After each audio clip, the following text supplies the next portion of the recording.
আসসালামু আলাইকুম রহমতুল্লাহি ওবারাকাতুহু। দেশ ও দেশের বাহির থেকে যারাই আমাদের এই ভিডিওটি দেখতেছেন, সকলকে জানাই আন্তরিক মুবারকবাদ।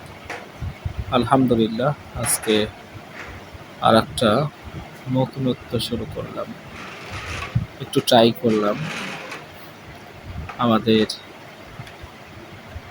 পাবনা জেলার ঐতিহ্যবাহী দই বানানো।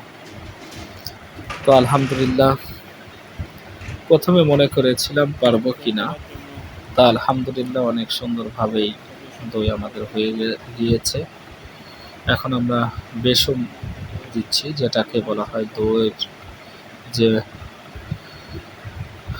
পাতার জন্য মেন উপকরণ, সেটা আমরা বানাইতেছি। একটু পরেই এরপর আমরা এখন দই ঢালতেছি।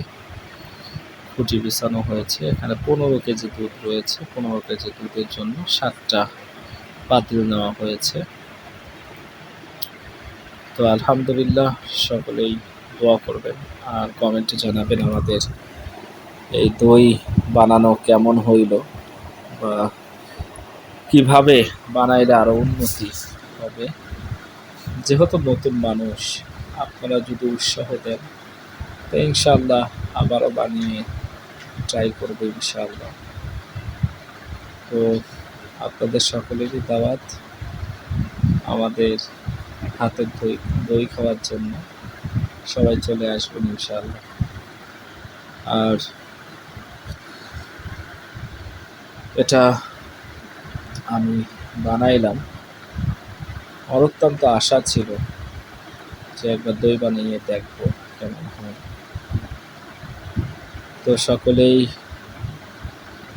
কমেন্টে জানাবেন কেমন হয়েছে।